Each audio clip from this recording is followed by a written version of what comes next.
Hello. Excuse me. Hello. Welcome to Buzzing with Cousin Talk. How's everybody doing out there? Hope everybody's good. We got a great show planned. I got a great guest. But before that, I would like to shout out to the city of Monterey, the committee, the family, this sculptor Stephen White, everybody that was involved in bringing that beautiful statue of Mike Murata downtown. Mike Murata, look at that beautiful statue. They made it happen. Stephen White, world-renowned sculptor, did a beautiful job. Mike Murata, a community man, a business owner, a musician. He loved Monterey. He volunteered his time. Santa Rosalia, all different events of Monterey. He was known as the mayor of Alvarado Street. Mike Murata. Now, every time you go down, say hello to Mike. Sit down there right in front of Plumes, grab a cup of coffee and hang out with Mike. But anyway, I'd like to thank everybody that was involved in that. It makes me proud to be a resident of Monterey.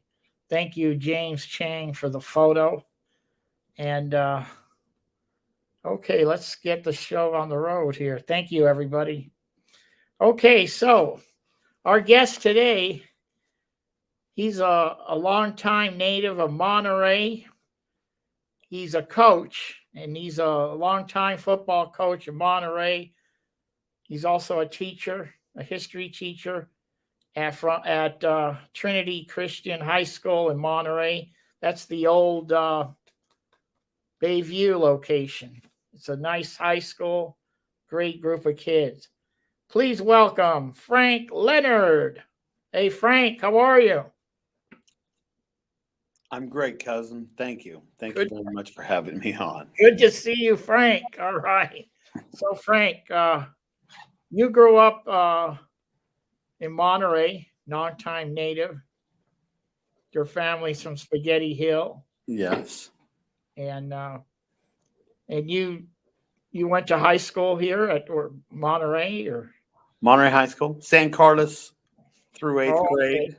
and then a year at Colton. Okay. Because Monterey High was a 3-year school then.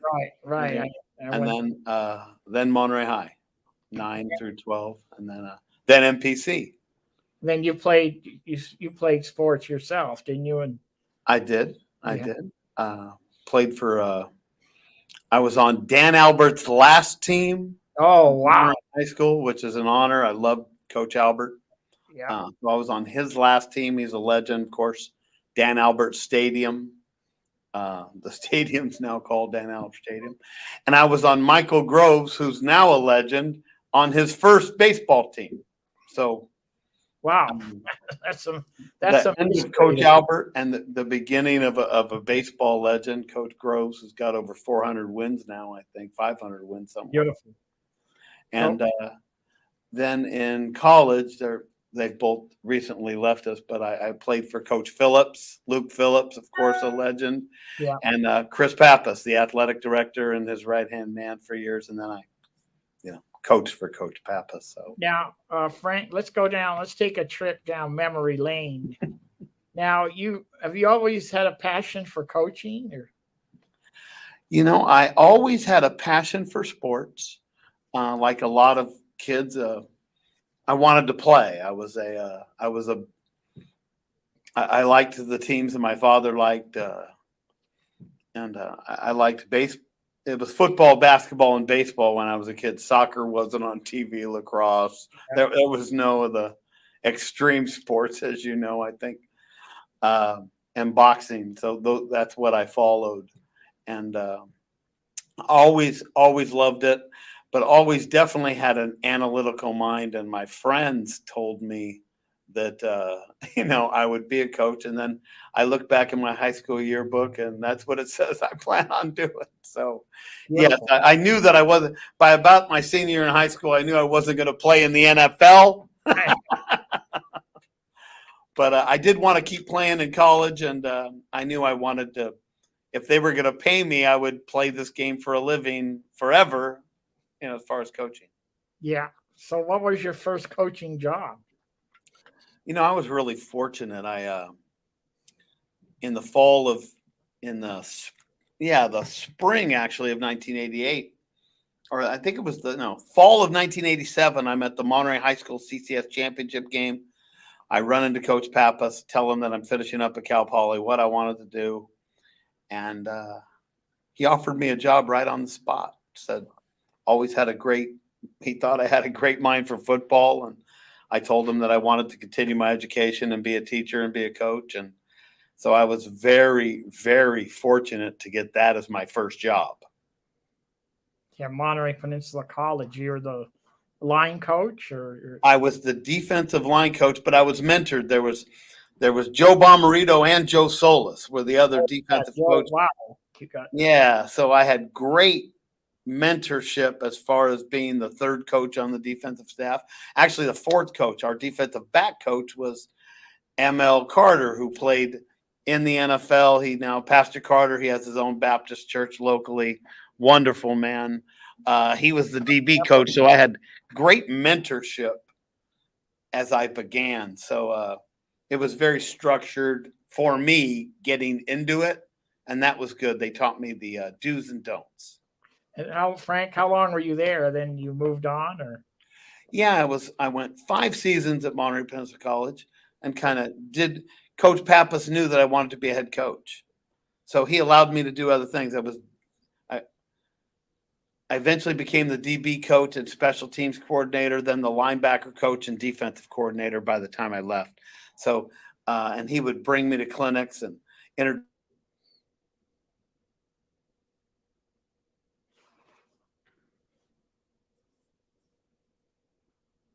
You there, Frank? Here we are, back on. Okay. There we go. He wanted me to, I had to get my teaching credential, though, so I went back to Cal Poly, and John Pogo Pettis, a Cal Poly graduate, Monterey High legend. Oh, yeah. Hall of Fame. Hall of Fame, MPC legend, and their own. And he had led Cal Poly actually to the NCAA finals when he was there as their quarterback. He was their offensive coordinator. I walked in, had met him before, and my mom knew his parents. They were the Pettis family from my mom. Right.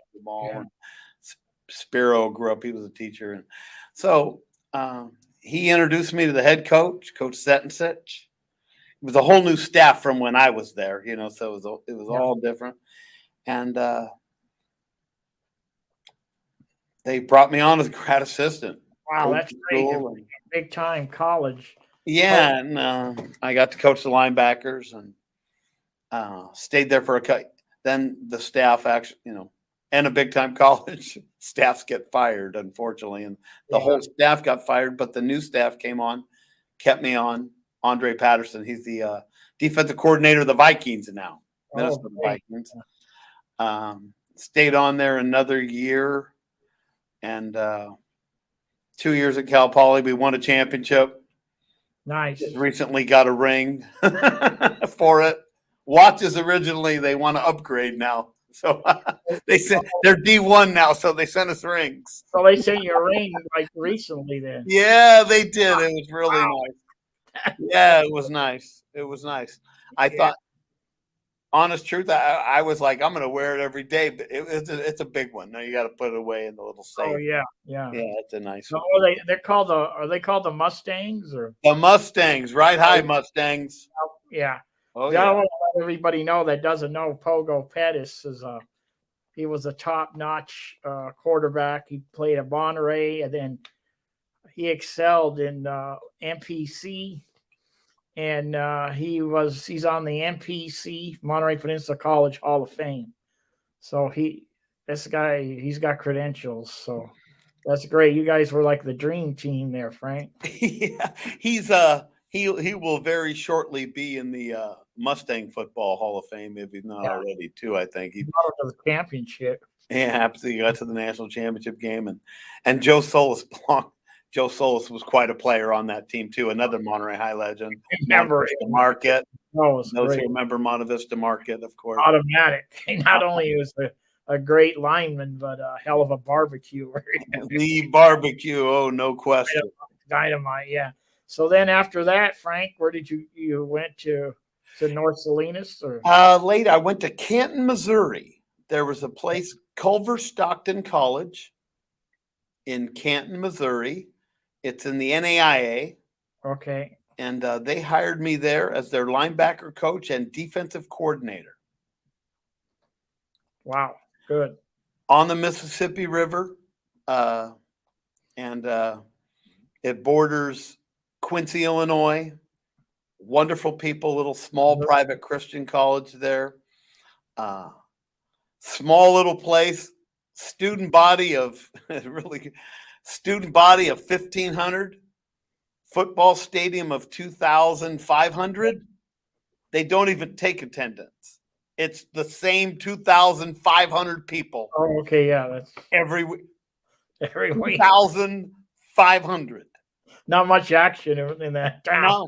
Everybody within 30 miles outside is the Amish territory. So no, they're not big football fans, the Amish. So it's good.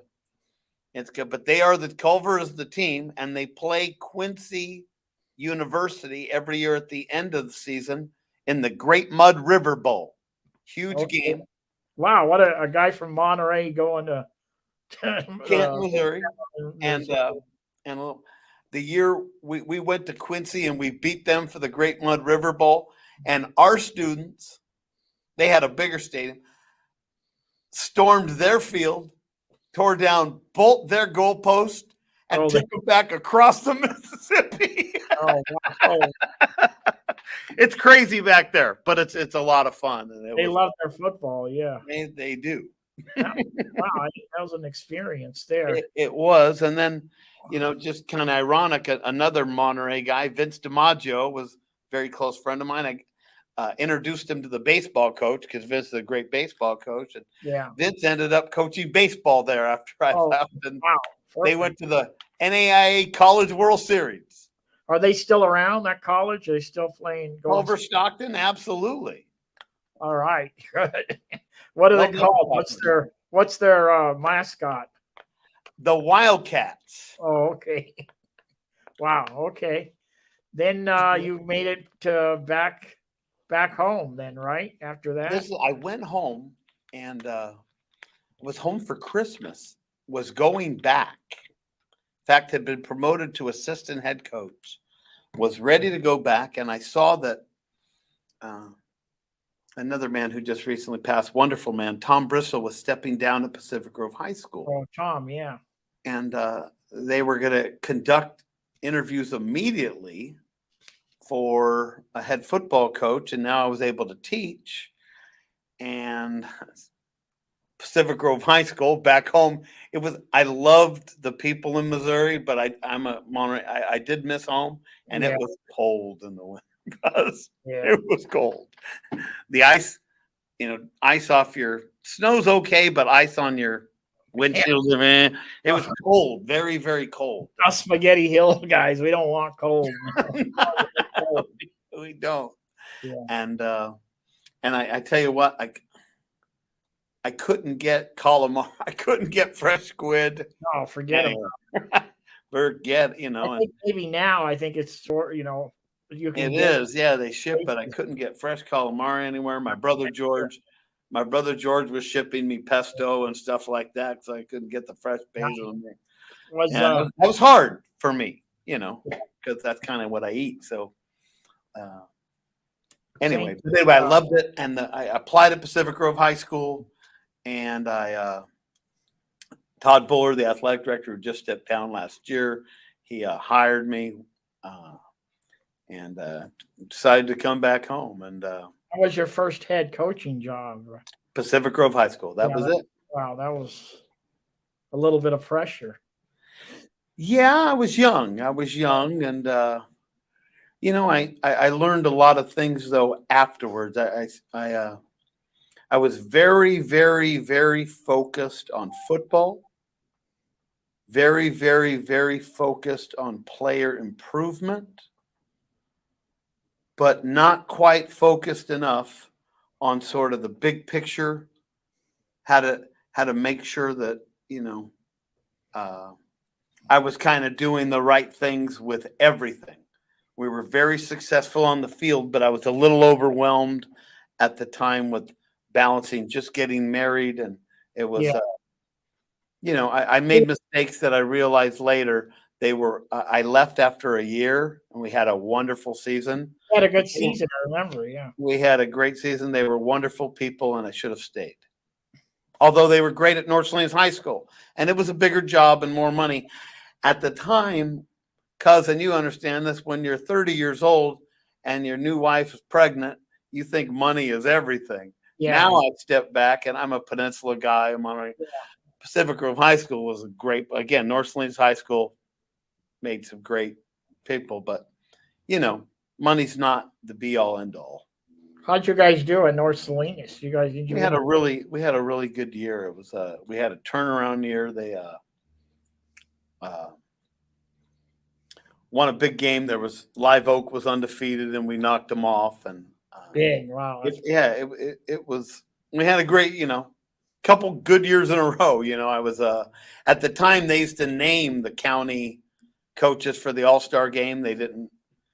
Used to be kind of a big deal. Now they just ask who wants to do it. Yeah. And I think more people want to do it, but they used to name you, and the game was in the summer back in the day. And An All-Star game, yeah. yeah, both years I coached the first at PG, and they named me. I was the All-Star coach, and then after North Salinas High School, I was the All-Star coach, and it was that was fun to coach Monterey High kids, being a Monterey High guy, and some of the players that had beat us over the last couple of years to have them on your side was fun. That was really a good time. Now, when I was looking at your information, I noticed that you ended up somehow, some way, you ended up coaching in Europe, a pro team in Europe. How did that happen? It's really it's a kind of a crazy story how it began. I guess 2004, I'm at my parents' house watching it was a Sunday dinner. And I'm got my mom and dad's for, Sunday sauce. And I'm going through the channels, and I noticed they have Rai, the Italian channel. And there's a soccer game on from Parma. Yeah. And I leave it on for a while. Okay, watching it. World Cup was coming up, and I knew Del Pierre's playing for Juve. I'm gonna watch a little bit, but I'm not really watching. Not paying attention. And as I look on the field, it didn't compute right away because I'm watching a soccer game from Italy. I see, and it's kind of wiped out, but you could still kind of see it, kind of like it used to be in baseball season when baseball and football would play in the same parks. Oh, yeah. And I noticed hash marks. First, I was looking. I wasn't computing. And I said, those are football hash marks. Yeah. Nobody's playing an American football game at that place. Yeah. Immediately, at the time, I barely knew how to use the internet. The only way I knew how to use it was to go to the library. It was 2004. I was not technically savvy. Went down to the library, football in Italy, and boom, the ITF, Italian Football League, came up. And I'm like, Looked up an agent who kind of was bridge things like that. And he came back and said, there's a team in Naples, Italy that's interested in you. I said, Naples? Wow, sign me up. I'm going. And then the next year I was ready to go back. So you went you played one season, or you coached one season? I coached, and then you're there about 6.5, 7 months, came back. It was great because I went to work at a restaurant when I came. I get to come back, go right to work at a restaurant, which was great. jumped into full time, ready to go back again to Naples. And they informed me like 2 weeks before the season that I'm ready to go, that they can't afford me. Oh, Because I kind of was a high end purchase for them. yeah. But you have to sell. There's another team that negotiated to talk to me. Yeah. And it was in Rome. I go, where?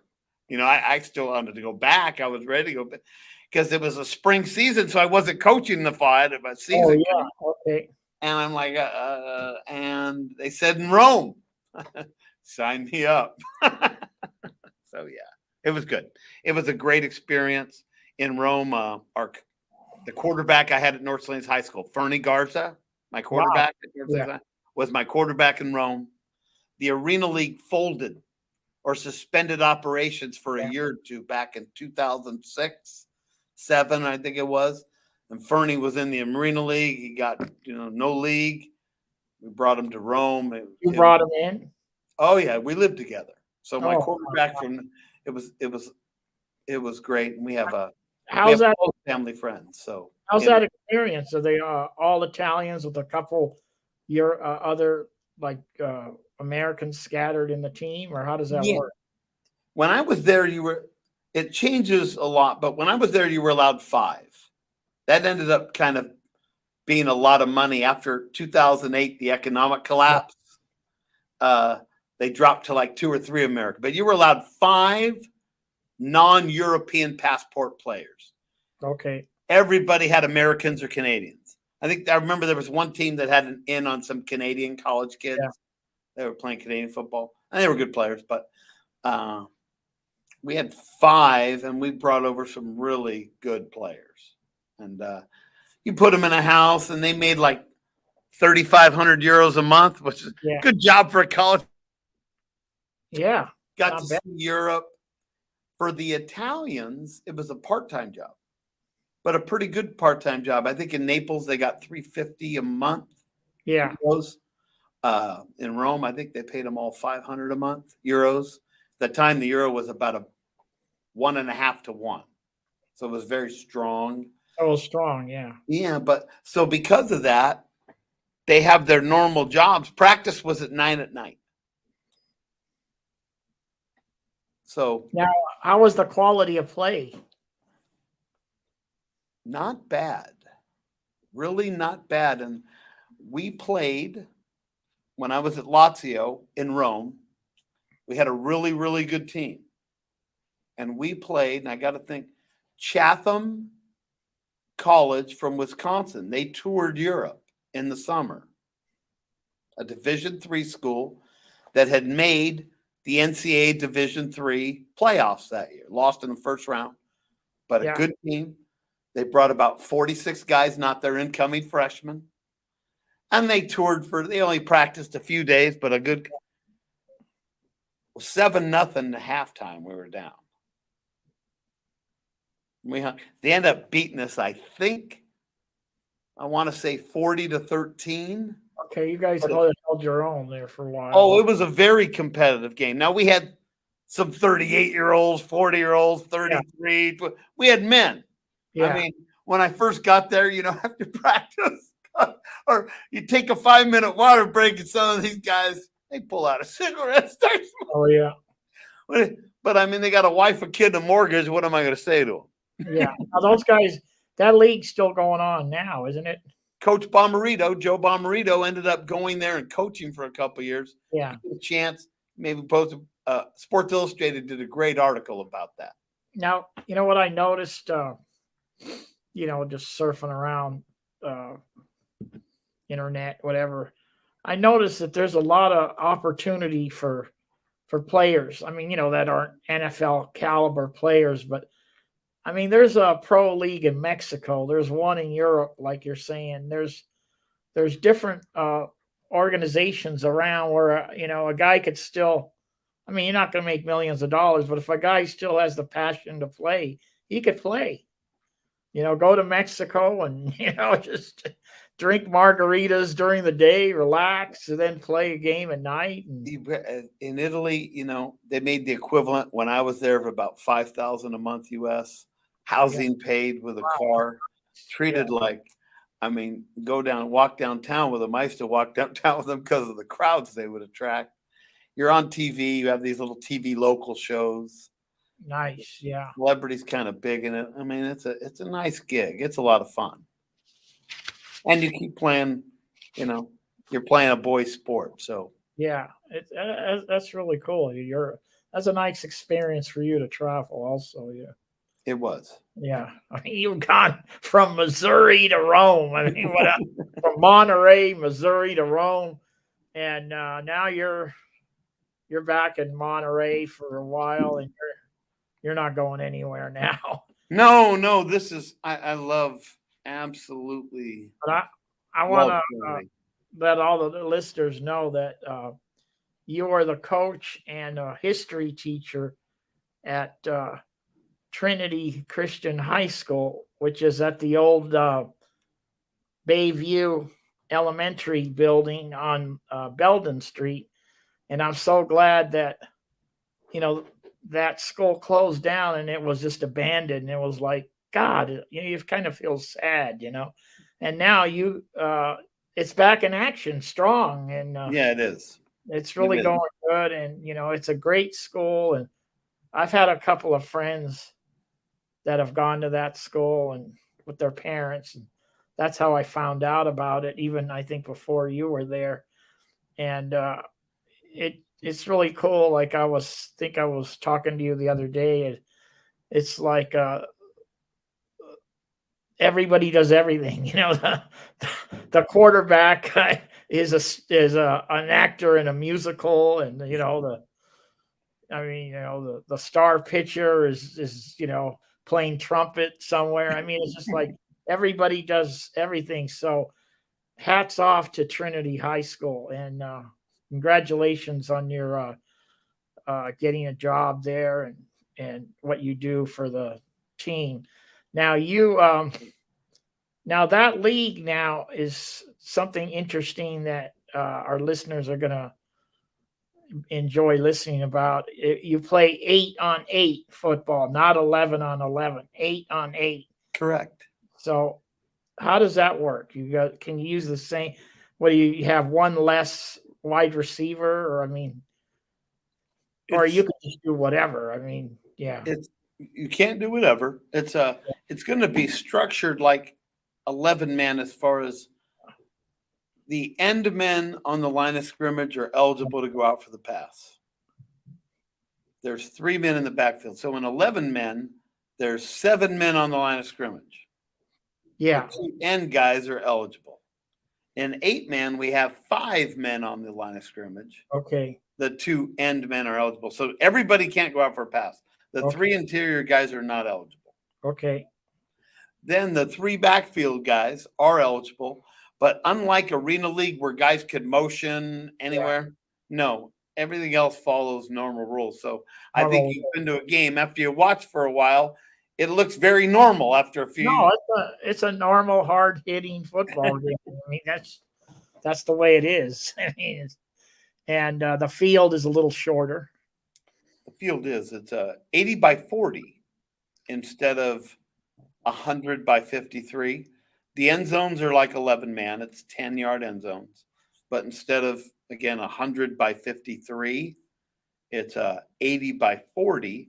And there's hash marks. The hash marks are in 15 yards on both sides. That's great that, a smaller schools, that don't have the student body have an opportunity to still play. And you're in the league. What is there, 10 teams in the league or something? Or in Northern California, there's a lot of teams. The CCS has 7 teams that play 8-man football normally.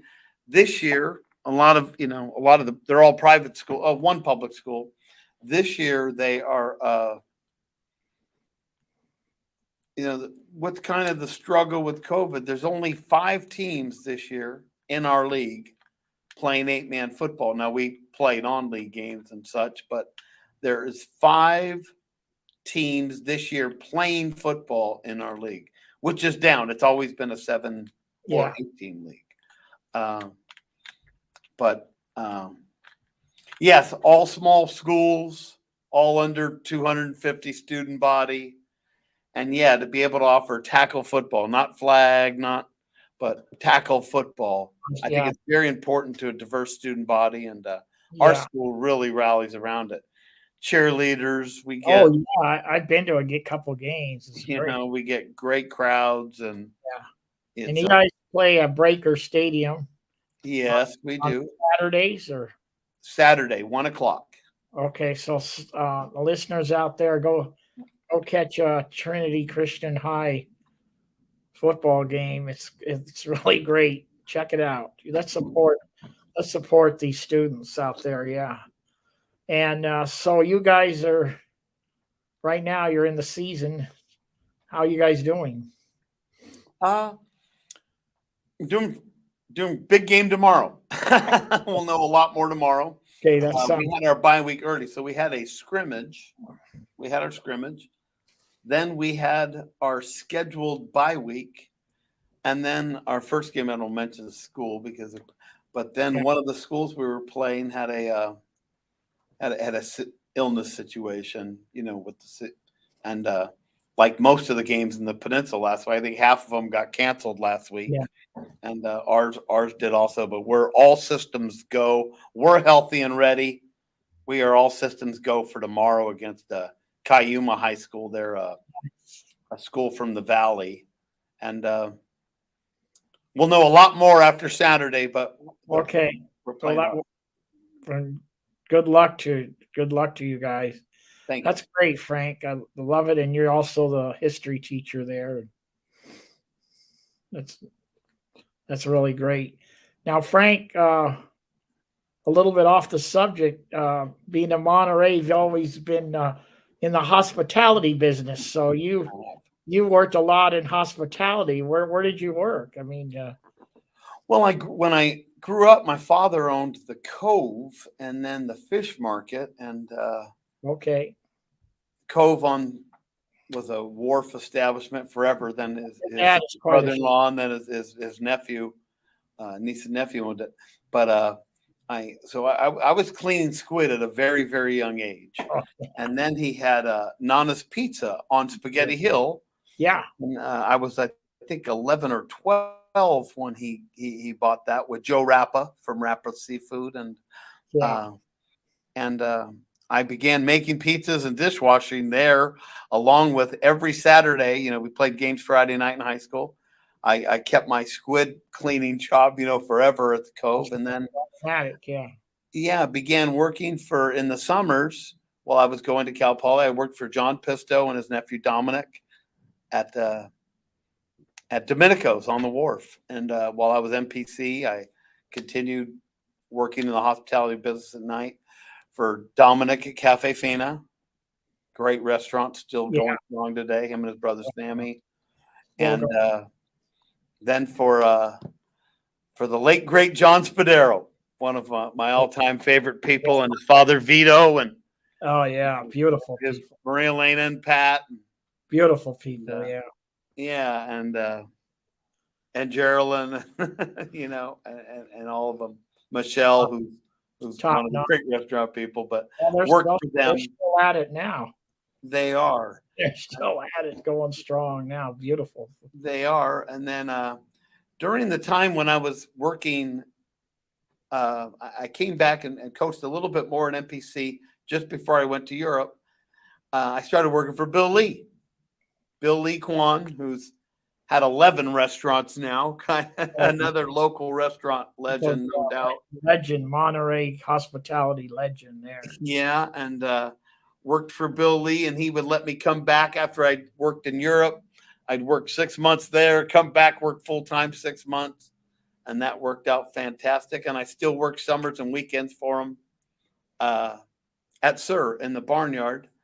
And there was a brief time then, 2009 to 2011, before I started at Trinity in 2012, where I just worked full time in the hospitality business, and that was for Mr.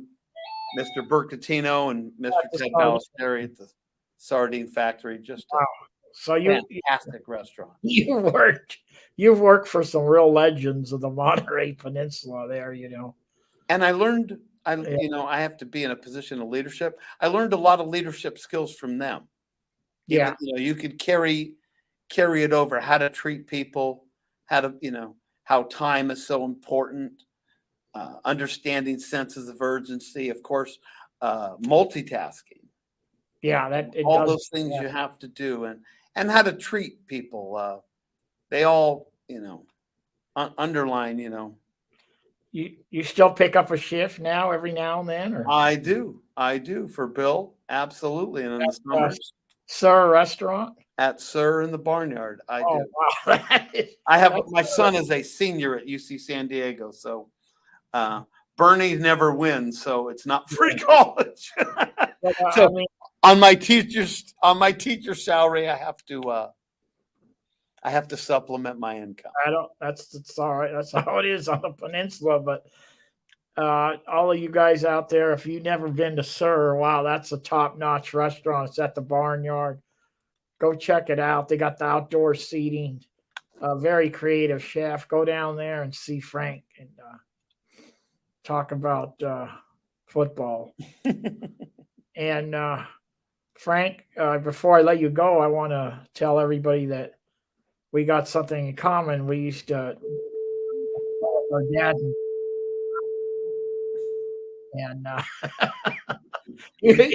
usually guys, are you're born with the DNA of fishing is just automatic. But I don't know about you, but for some reason it wasn't for me, and it was like my head was on the side of the boat the whole time, just the whole time. My dad's going, Johnny, you gonna be all right? Yeah, I'll be fine. Yeah. So anyway, I did too. I sucked it up, but I got sick and sick and sick. Well, And one year, we got through it. But if somebody said you want to go now, I'll say no. I'm fine. You know what I mean? That's great. So Frank, anything you'd like to add before we let you go, or just thank you for all you do for the community, Johnny. Thank you very, very much. well, we're all here in this community, and everybody has something. I mean, you got what would you offer, or everybody that I try to bring on this show has got something interesting or something they could share, and you're part of it, and you're in this community, and we love it. So Frank, I appreciate you coming on and spending time with me on Buzzing with Cousin, and talking about your coaching career, and also letting us know about Trinity Christian High School, about how great of a school it is. So I'd like to thank you, Frank, and I know you got to go back to you got a class or something you were saying. Culinary arts elective. Oh, yeah. You do? Really? I do. Culinary art. Oh, that's great. Elective. Oh, yeah. Make a couple pizzas. Okay, Frank. Bruschetta. Oh, yeah. That's going to be great. That's going to be great. All I right. got fresh oregano. We have a yard that we grow our stuff. Okay. On that note, I'm going to go grab something to eat myself. So Frank, take care. Thank you, and we'll see you on the gridiron. All right. Thank you, Frank. Bye. Okay, Frank Leonard, head coach of Trinity Christian High School. Thank you, Frank, so much for sharing your career with us on Buzzing with Cousin. I'd like to thank everybody for coming on, and I want to remind you, go down and see that beautiful statue of Mike Murata on the corner of Franklin and Alvarado Street. Beautiful sculptor. Go say hello to Mike. And thanks again for everybody for tuning in. And go to YouTube, Buzzing with Cousin channel, and go ahead and subscribe. That way, whenever there's something going on, you'll get a notice. Okay, so everybody, thank you so much. Have a great day. And Frank is going to like what I'm going to say. Tip your server. Bye.